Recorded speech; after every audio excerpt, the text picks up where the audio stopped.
Hello and welcome to StarCommand Podcast, the NFL edition, here with my friend Alan Bragg.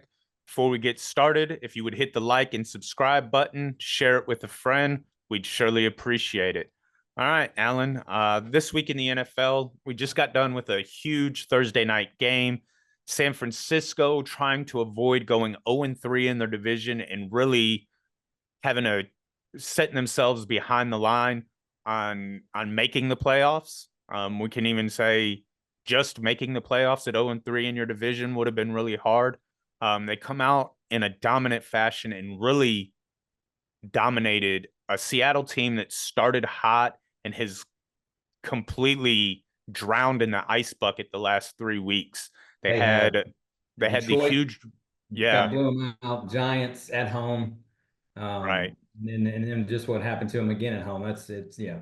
Yeah, they have really cooled off, which is almost expected with a rookie head coach, uh, average quarterback, and a lot of injuries on defense. You know, their top corner was out. I think they had a couple of injuries on the defensive line, a couple of injuries at linebacker. Um, and San Francisco was really able to just come in and put that game away. Looking at the Seattle sideline, DK Metcalf looked like he was absolutely uninterested in the game for the majority of the second half, even when they were making the comeback. They got to figure out a way to get him the ball. I don't know. That guy is the tallest, the fastest, the strongest on the field. And Tyler Lockett Almost every play, and and you Tyler can't figure Lockett's your leading receiver right now. and you can't figure out how to hit him on a 5 yard slant or Yeah, get him the ball on 15 yard post. I don't understand it. Why he'll start the game and he's obviously a focal point of the offense and he gets a couple catches and even got, had big play early. And then he yeah, just goes non-existent. right, You can't tell me he's shutting down his routes or not. It's just, the only thing that kept Seattle in that game was that 97-yard kickoff return in the second correct, half because it was 23-3, I think. correct. Yeah, And they had that kickoff return. That saved the game for them, put them right back in it. They got some momentum, and then it was like back and forth. Their defense was making stops, but um, 49ers run game dominant, even losing Mason. right. So now we're on. So they've lost. They've lost Christian McCaffrey. I forget what the other Eli running back. Mitchell. Yeah, yep, Eli Mitchell, and then they lose Mason in the game, and I And they don't don't miss even a beat. right at all. It's they're insane. on they're on running back 4 and 5 in the whole second half. And it's just working, still hitting Kittle, still hitting Jennings, Ayuk every now and then. Debo had a big game. I've got him on the Debo. fantasy team, and he got I think 22 points. Yeah, he did. I So was happy to see. I texted you. Remember, I was like, yeah, "Hey, there goes our boy Debo finally," right. because It that was shit he had last weekend, he's unacceptable. right. 1 point last weekend. Crazy. And Brock Purdy, right? We've been hearing all of this noise, especially with him dropping 3 games this season, not having his weapons, not being able to get the win. If he doesn't have all of his weapons, he's obviously the only one that he's really missing right now is Christian McCaffrey, but he still continues to play smart football, right? There was a stat going into this game that think they were in the top 4 in scoring offense in the first half and in the bottom 4 of scoring offense in the second half. And he kind of put to bed some of that, right? Um, there's a lot of talk about him not being able to play off script. You know, the whole first half is where Kyle Yeah. Shanahan scripts his plays, and once the script is gone, can Brock Purdy put it together for a win? Well, in the biggest game of the season for him by far so far this season, right? You can say it's too early in the season to have a must win, but when you're 0-2 in your division, playing a divisional opponent, this is a must win. You know, going 0-3 in your division in week 6 is it's going to be a hard hole to climb out of. So this was a must win for San Francisco, and Brock Purdy really did everything that he needed to do, and I think silenced a lot of critics with the way that he played this game. Yeah, absolutely. Silence the critics because it's why I love sports. It's why we all love watching because just when you think a guy that teams are figuring him out, and man, if he doesn't have elite weapons everywhere, and then boom, the game where he just gets out there, distributes the ball, does everything the right way, and comes away with a big victory on the road against a divisional opponent. And it just when you think a guy is figured out and gonna, here we've got Brock Purdy, the fairy tale's over. No, still solid, still making Yeah, it happen. But again, he's surrounded by so much talent he that is. And really the true test of whether he can win with or without talent isn't going to happen this year, right? We can keep having this conversation, but we're looking at probably another 2 years down the line before we really figure that out because until he's he's making $60 million a year, right. then we'll find out. Yeah. Because that's coming around the corner, right? He's due for a contract at the end of this year. Whether they pay him, Dak Prescott $60 million money or even Trevor Lawrence $55 million a year money, or does he realize that, I really need some of these weapons? I really need Trent Williams at left tackle, and I really need Debo and Ayuk as wide If I were receivers. to just guess, I don't know anything about. I just know the kid seems like a good kid. People have nothing but nice things to say. If there's a Tom Brady friendly deal kind of guy, Right. Brock Purdy seems like that guy because That and that's what I was gonna say. he's been shown. Right. Hey, with all these weapons and with our team built and having a left tackle, all pro left tackle, and defensive linebackers that are all world, this is what we Right. can do every year. Right. Take $48 million a year Right. and just keep doing this thing. And I've seen him in commercials here recently. I think he's got an Ariat commercial and a couple other ones, so it's not like you're Well, that gonna. doesn't matter because Dak's in freaking 30 commercials and we still got this. All Yeah, but right. Dak's not a team friendly contract guy. Dak's a give me all the money guy. I've Yeah. I've I, earned this when, well, honestly you haven't. But Dak Brock is Purdy's getting you to NFC championship games. Dak's issue is he's thinking about all the future players and he's got to set the bar and he's Right. thinking about what to do, what's right for the quarterbacks and the players. And if it's my chance to set the market, I'm going to set the market. That's Yeah. where Dak, in my opinion, is coming from. And he said as much. He's like, I have to. It's my duty to set the market for the next quarterback. You Right. know. And there's truth in that, right? There were a lot of quarterbacks and a lot of different people that were mad at Tom Brady throughout his career, were mad at Peyton Manning throughout his career because they didn't take all the money that they could have gotten. Right. Right. They took less money knowing Because I'm we gonna would have make been at 60 million faster if they almost definite. Yeah, Tom Brady was well worth had. 60 million. He's probably the only He quarterback I'd could have. have continued to push that and push that and push that, which would have means all the other mediocre guys, right? The Philip Rivers, not that he's mediocre, but you know what I mean. Philip Right. Rivers, the Matt Ryans, the Ben Roethlisbergers would have, when it was time for their contracts, would have jumped, Yep. and Right. it would have happened a lot sooner. Yeah, so no, I get where Dak does that in the contracts because I it don't it like it. is I right. don't like it, but I I get it. I I don't don't like it at either, all. you know. But of course, as fans, not having to worry about all of that, all we're looking at is I'm a fan of this team and I want you to be able to build this team. And you can't do that if you're paying your quarterback $60 million and a wide receiver $30 million and a cornerback $25 million. And now you're gonna, in the Cowboys situation, you're gonna have to pay Michael Parsons probably I around don't $30 want to million. this into a Cowboys soapbox, but I tell you what, if we go out there and our defense looks good against the Lions, I'll tell you who's not going to be getting paid. Michael Parsons. Yes. I can tell you that for sure. If that Right. defense goes and plays like it did against Pitt again, completely different offenses, right? It's shutting Right. down the freaking juggernaut versus, Right. um, Pittsburgh and Justin Fields. Justin Fields. Yeah. But we looked, I mean, we shut them down. We looked great and everybody was playing as a team. It was no, hey, I've watched the Cowboys games and I can't tell you how many times in the game I say, come on, Michael Parsons, make a play. Yeah. Right? Because I'm thinking that's our best player on defense. I need you to make a play. The entire game Sunday night was, come on, defense, make a play. Defense, make a play. It was just everybody, and everybody did, and they rallied. It was great to see, and it was never like, oh, come on, DeMarcus Lawrence, step up. I need you to, make a play, Micah. It was, let's go team. So that was great, and I tell you what, we shut down Detroit and be like, oh man, why would we go pay Micah who? Micah 35 million a year? Micah, what? I don't think so. Micah might be on the trade block if you guys But shut I down but I love Detroit. Micah. I just want him to take 20 million a year. Right. So talking, Brock Purdy and kind of turning that corner, figuring things out, right?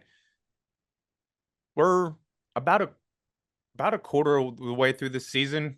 getting close to a little over a quarter of the way through the season. We're almost halfway through the season, right? 17 weeks. We're in week 6. Not quite halfway, but getting close. And there's some rookies that seem like they've really turned the corner early. And there's some rookies that are getting their first chance to start, and we're gonna get to see how they look.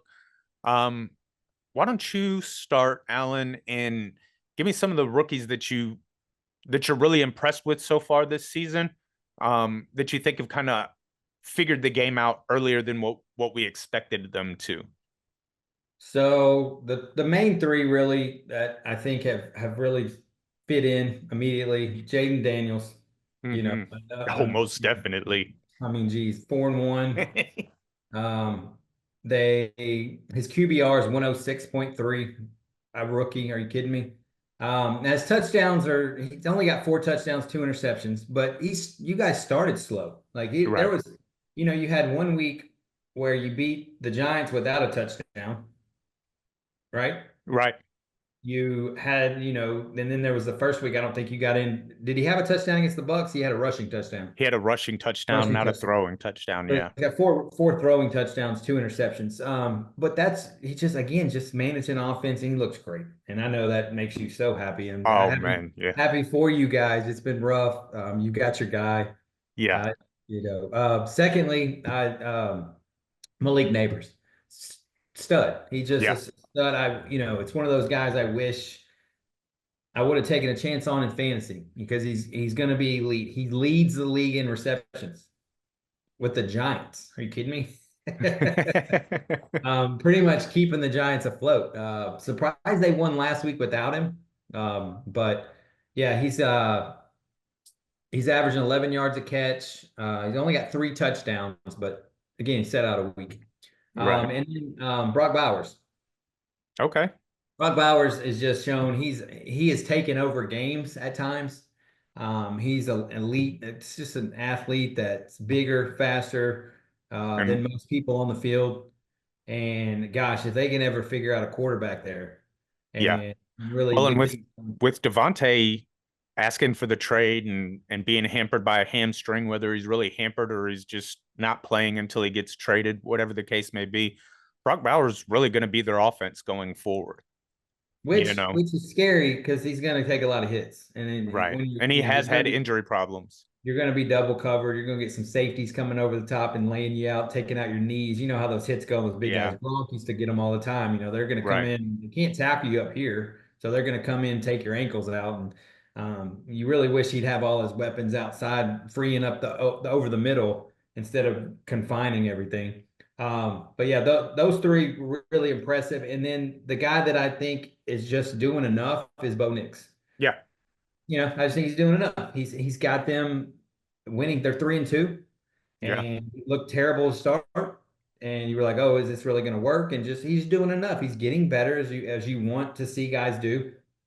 Um, and then Caleb Williams, same thing. I'll just put Bo Nix and Caleb Williams. Like those, came in with different right. height, but they're both improving. They're doing what you would like to see rookies do. They're getting a little bit better, making better decisions. The team's buying in Yeah. and then getting better each week. So for me, obviously, it's Jaden Daniels is number one. Yeah, Obviously, you mentioned you said something that was pretty awesome. We are not only talking about like rookie of the year, offensive rookie of the year. We're talking correct, about MVP for this kid. And that's correct. awesome. I don't see that lasting for the full season, but 5, 6, what are we, 5 games in? Yeah. Well, yeah. Wow. The fact that this kid is up there in the MVP talk, Well, that's and amazing. that MVP talk will get real loud real quick if they go into Baltimore and win that game, and he plays lights out, right? This is a game that could really start putting him on a real MVP trajectory. Um, and so the other thing is he's the first quarterback ever in history to end a game with an above 90% completion rating. Um, he's also the first quarterback in history in his rookie year to throw for I think it's like 13 or 1400 yards and 250 plus yards rushing already. So his calm, cool, and collect demeanor as he plays the game, the way that he keeps his head about him. I watched him throw this in absolutely horrible interception in the red zone against Cleveland last week.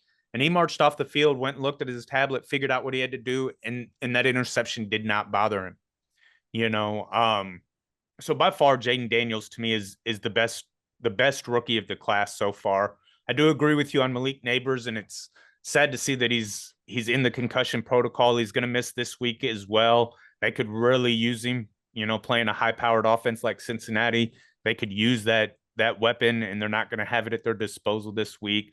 Um, I like Brian Thomas Jr. of the Jaguars. Trevor Lawrence is struggling to get him the ball, but man, when he does, it is special. I don't know how LSU lost a game at all last year. They had Malik Neighbors, Brian Thomas Jr., and Jaden Daniels on that team. I don't know how they lost a game at all last year. Like all three of these guys are just absolute studs in the league early. Um, Caleb Williams started off rough. His first couple of games, he looked completely confused and honestly, he was still trying to play college ball in the NFL, running backwards and doing all the twists and turns and spins and stuff in the pocket that he would do at USC. And I think he figured out that you can't do that in the NFL.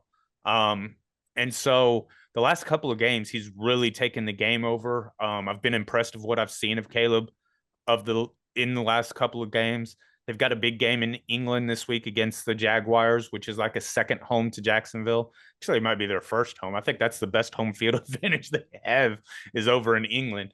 Um, Yeah, I think they get 2 weeks there too, right? I think they're yeah, playing two, yeah, back to back. yeah, they usually do that. Shad Khan, the owner, owns a soccer team out there. I think he was trying to buy a stadium out there. I don't know if that ever went through or what happened with that, but so it'll be a nice matchup against Jacksonville. I kind of expect Jacksonville to win just because it's a home game for them essentially. They're just more comfortable with that travel and how to do things out there. Um, but again, he's doing what he needs to do, playing within the offense, kind of figuring out that this game's different than college, and he's really shown major improvement. And then I'm with you on the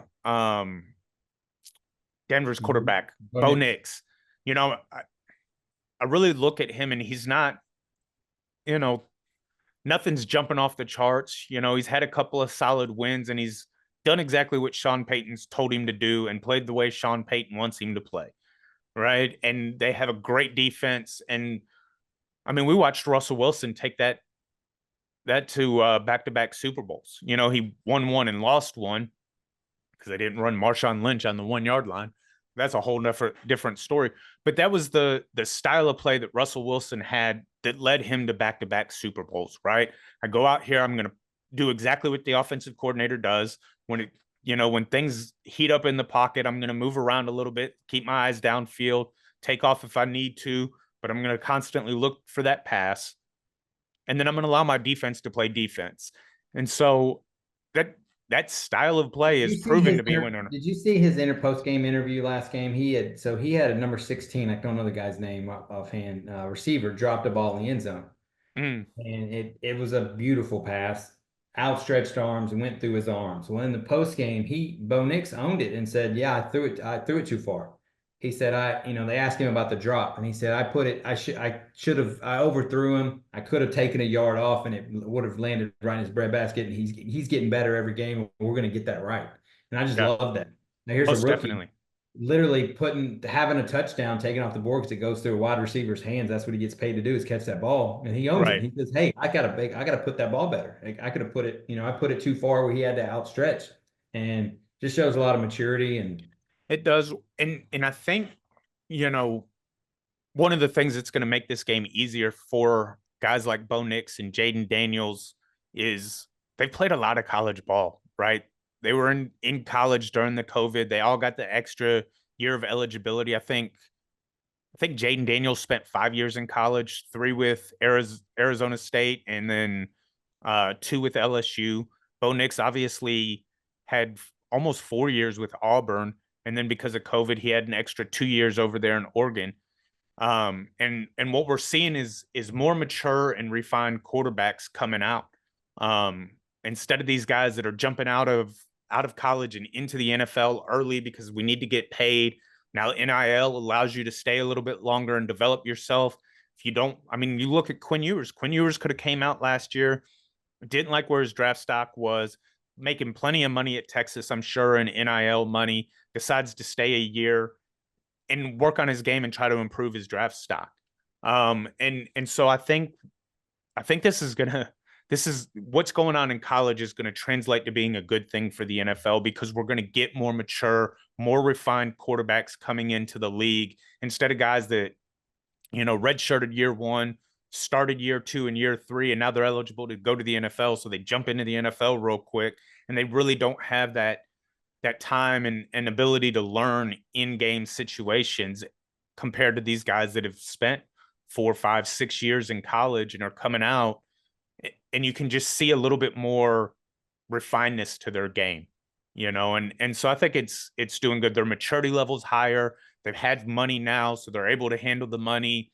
I think it's all going to work out good, and we're seeing that especially in comments like that, because it's very easy for a young quarterback to say, "Hey, I threw it right where he needed to be. He gets paid to catch the ball."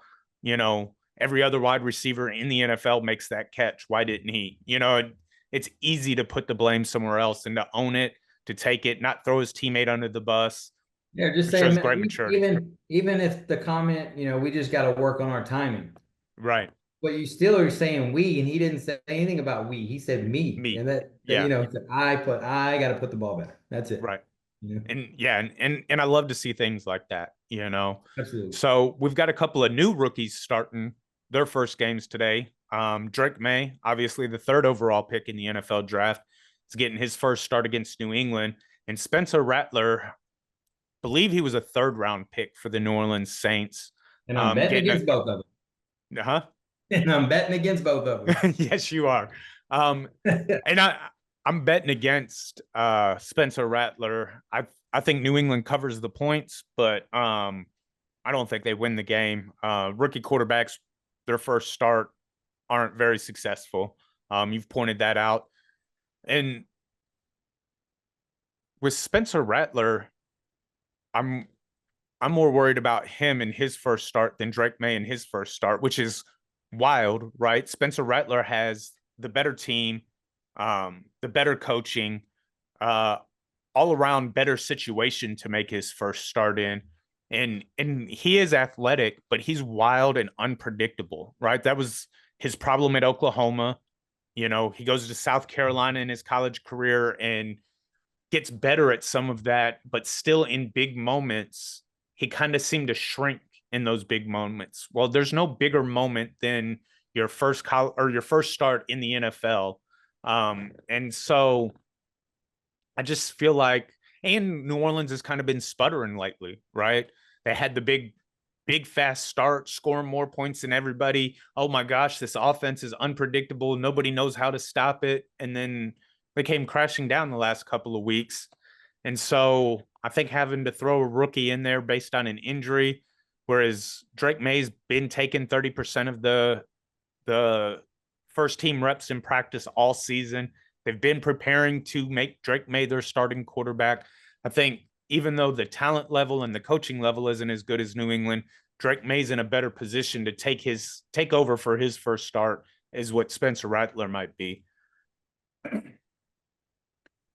Yeah, I think New Orleans really struggles, and which is weird to say because you laid it out perfectly. They were the team that I thought was going to be the surprise this year, the cream of the crop in the NFC, and the Eagles really humbled them. They went Mm-hmm. into that week against Philadelphia, and it was like, whoa, okay, they can't score. What Yeah. they're.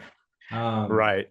and so I just don't, I think, Spencer Rattler is not going to he's not going to be outrunning 18, 19, 20-year olds around in the backfield making plays. He's going to have 26-year-old, 6'7" guys running 4.4, 4.5 coming after, chasing after him. It's just different. Right. Right. And you just don't come out your first game and do well like that. It's not the Andy Dalton, Joe Flacco Correct. situation where you got a seasoned vet, knows how to prepare all week, is ready for this, comes in, knows I just have to manage the game and distribute the ball.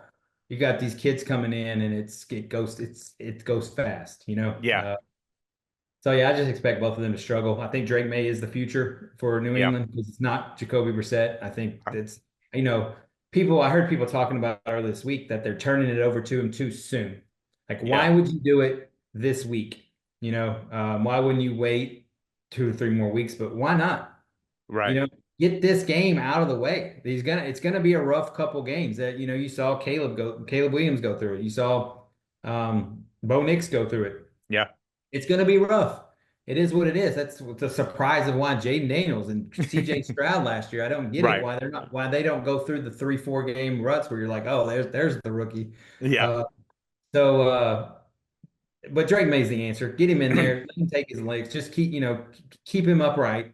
Get Most the ball out of definitely. his hand early. Run the ball. They're gonna really go. I guarantee you they run the ball 30 times, play it safe, and then just start try to build week to week off these kids. And then of course Rattlers just got to try to hold it down and not go on a 3 game losing streak till Derek Carr can get back. Right. Until Derek Carr, maybe Devontae Adams show up.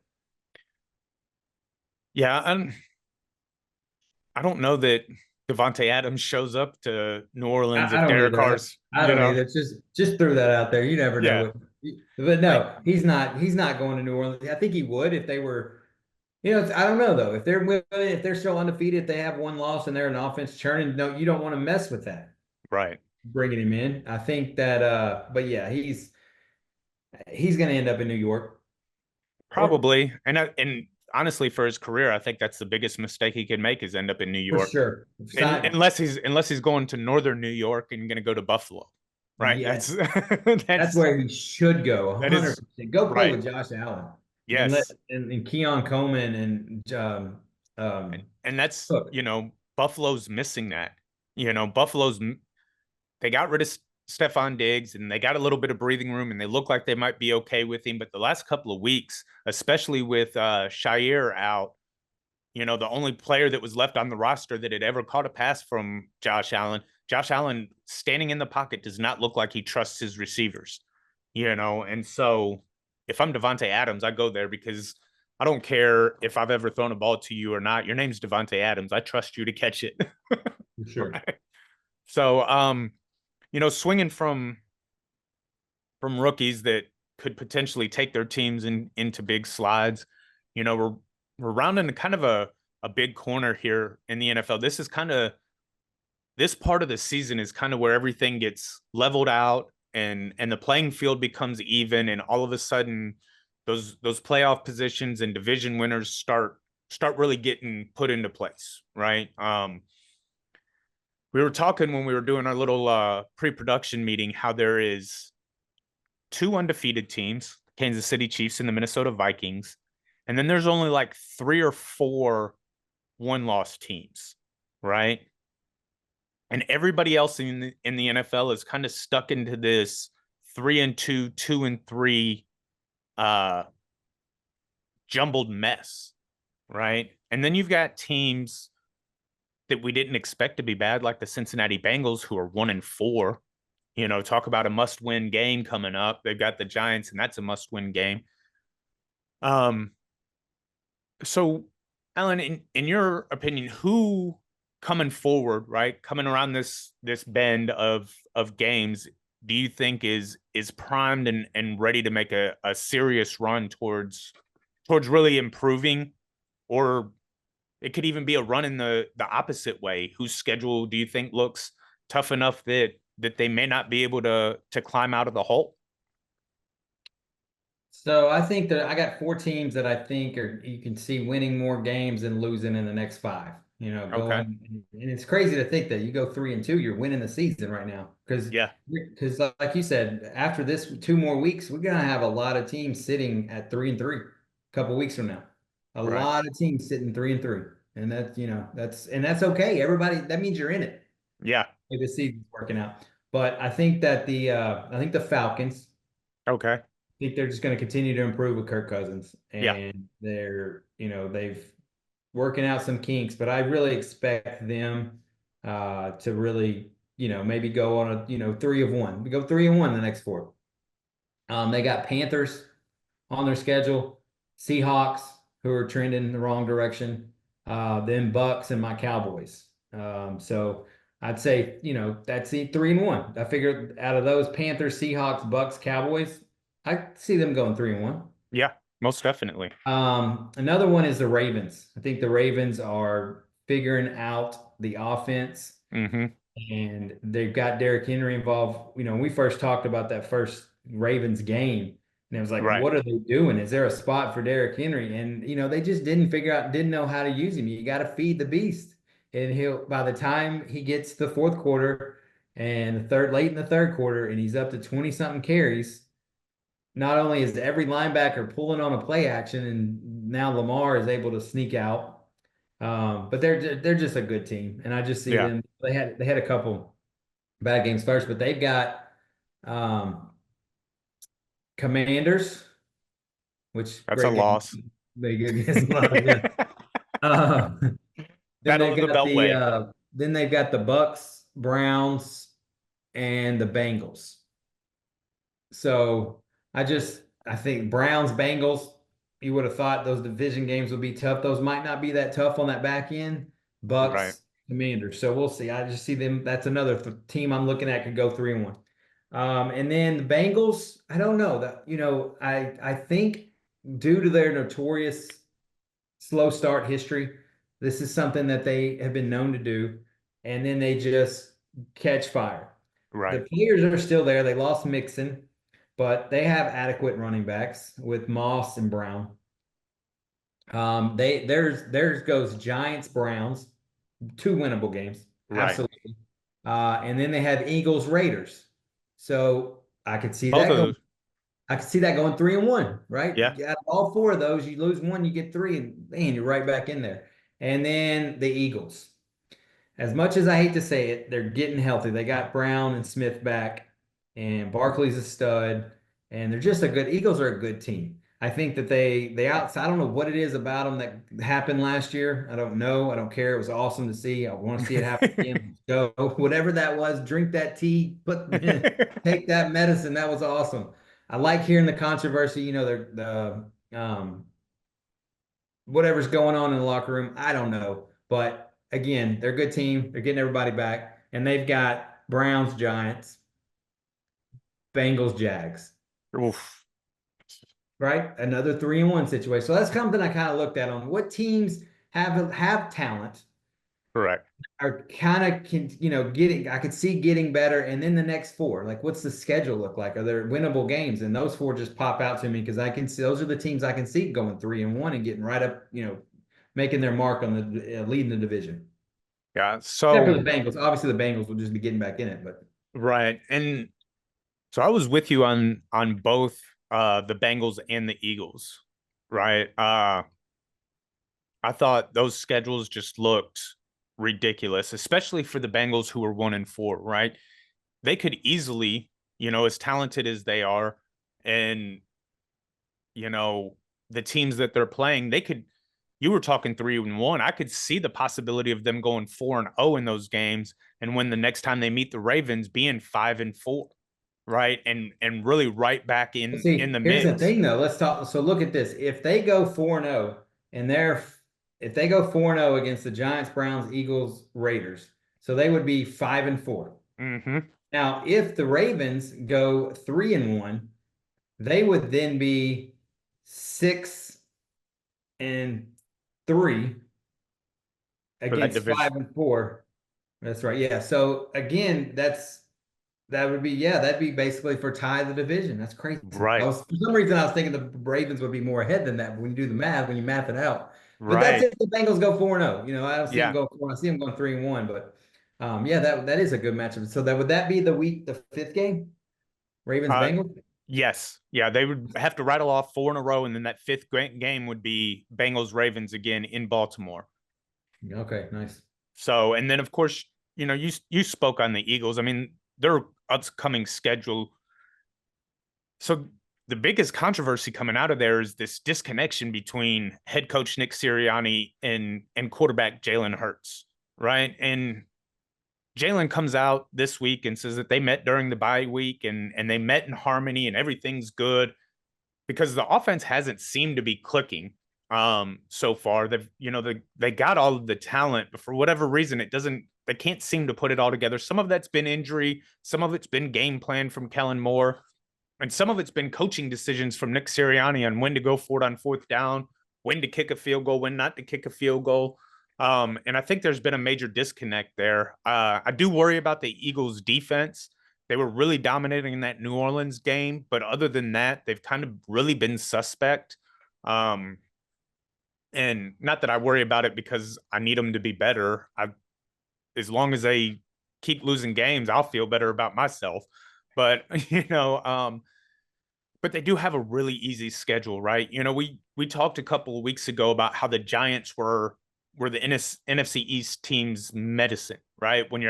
If you're having a bad couple of games, you need to get the Giants on the schedule so that you can kind of get things turned around.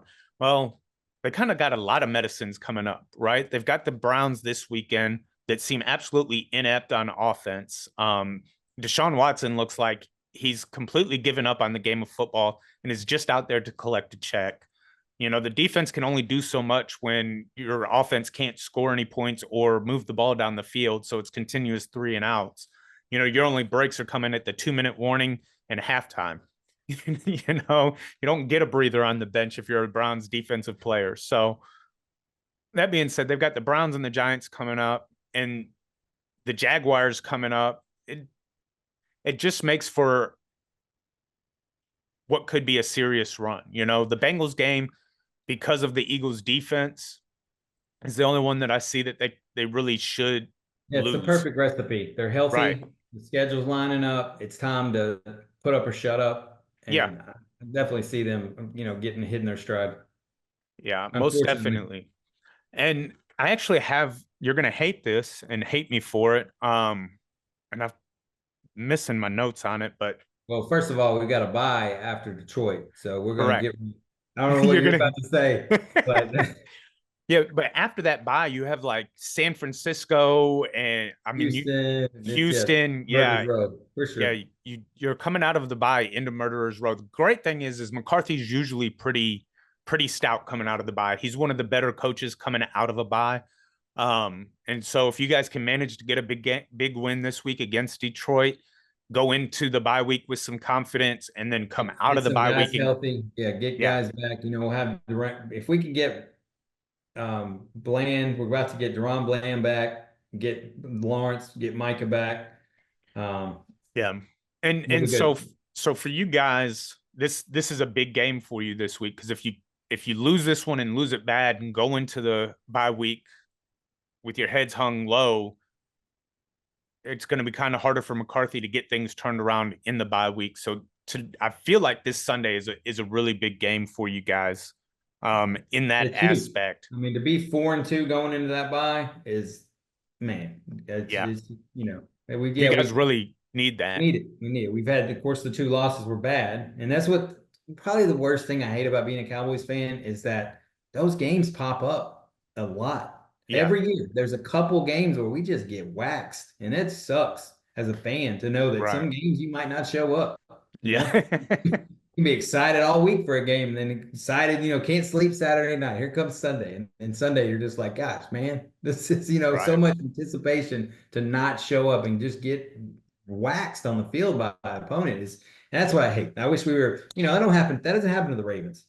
No. That doesn't happen to the Chiefs. No.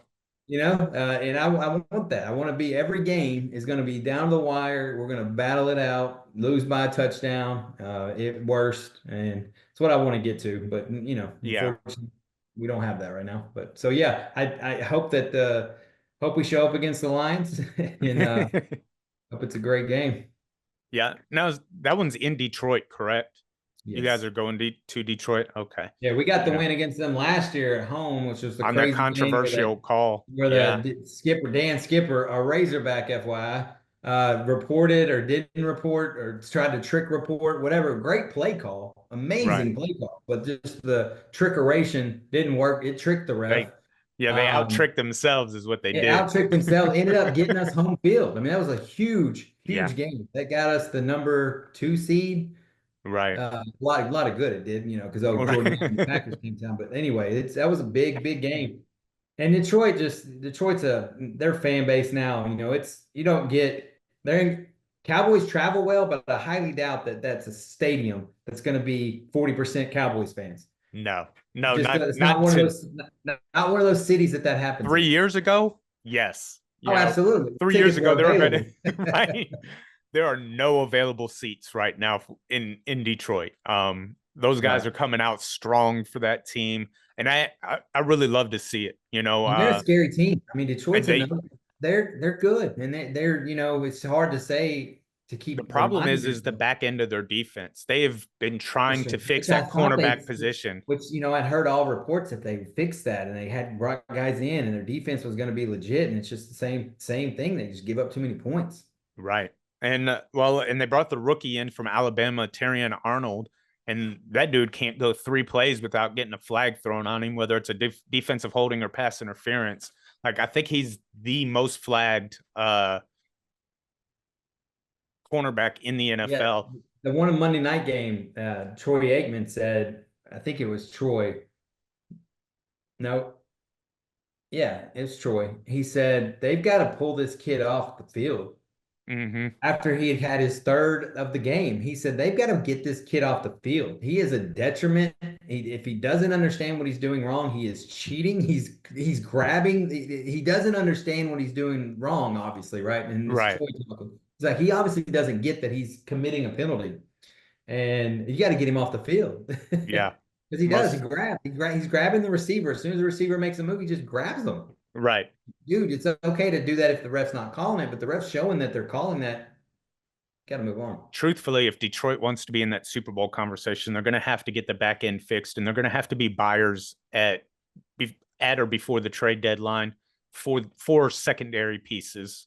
I heard somebody say that if the New York Jets lose this next game they have coming up Monday night against Buffalo, they've just fired their head coach. We already talked about we weren't going to get into all of that, but they could be sellers on DJ Reed, who plays opposite of Sauce Gardner, who's going to be a free agent at the end of this year, may not want to resign because of all the turmoil that's going on up there. So you might as well try to get a second or third round pick for a very good corner if your season looks like it's flushed down the toilet, and he would be a big help to Detroit, somebody like that. There's going to be guys available to kind of help out that secondary. And if I'm Detroit, and I've really got Super Bowl aspirations, I'm trying to figure out how to fix the back end of my defense now. Because if you don't fix, I mean, that's what's going to essentially be able to keep the Cowboys in it is if CD has a big game because you can't cover him. So Absolutely. They need to take advantage of this window when they've got all this talent. They're a solid team. They need to any piece you can get in there to win the Super Bowl window. Got to take advantage. most definitely. And we both have big games this weekend. We have a real chance to stamp as ourselves as a team that's arrived, earlier than expected. We've got a lot of problems of our own on defense. Though the defense has been playing more inspired the last couple of weeks, and I think a lot of that has to do with, oh, wait a minute, our offense is actually scoring points. We don't have to be on the field all of the time. So I think if we can figure out a way to slow down, we're not going to stop that running game. Let's be absolutely clear on that. I have no thoughts on stopping the Ravens running game, but if we can slow it down a little The bit. Raiders somehow figured out a way to beat them. You guys can. Yeah, most definitely. I feel like we can win this game. It's been a long time since, and I was really hesitant to reach out and grab that hope early in the season, but I've grabbed hold of it now. I'm white knuckling that hope, and I'm happy for you. This is what being a Cowboys fan's like every year. Now it's delusional, but this is how we feel right. every year. It's so much hope. We got this, and it's here. It's completely delusional, but I feel this every year. So welcome to the hope train, my man. Yeah. Yeah, so we've jumped on the hope train. We're white knuckling it, holding It's a on tight. scary thing, but it's fun. Yeah. So I really think that we could go in and get this win and really start pulling away in the NFC East. We still obviously have a bunch of division games coming up. We've only played one, so we still have to play you guys twice, still have to play the Eagles twice. Um, so it'll be interesting to see. You guys how obviously really need this win to kind of keep pace in the NFC East. Kind of need this win to feel some confidence going into the bye week because yeah, you guys had just beat Pittsburgh, but Pittsburgh isn't striking the fear in the heart of anybody. You know, it was a great win for you guys. Come from behind win. Dak did some special things at the end of the game to pull that off. But again, big win against a quality opponent. Many people are picking to be in the Super Bowl. Would do wonders for your guys' confidence. Obviously, record standpoint keeps pace in the East, and you get to go into the bye week and get healthy with some confidence. So, big games coming up. I think that just about does it for our NFL segment. We appreciate you guys being here. Again, if you would like, subscribe, share it. If you want to know who we picked for our Hard Rock Sports Bet picks, we've got a different video up. Go check that out. It's got all of our college and NFL picks. Try to make you a little money, same way we're trying to make us a little money. So with that, the StarCommand is out.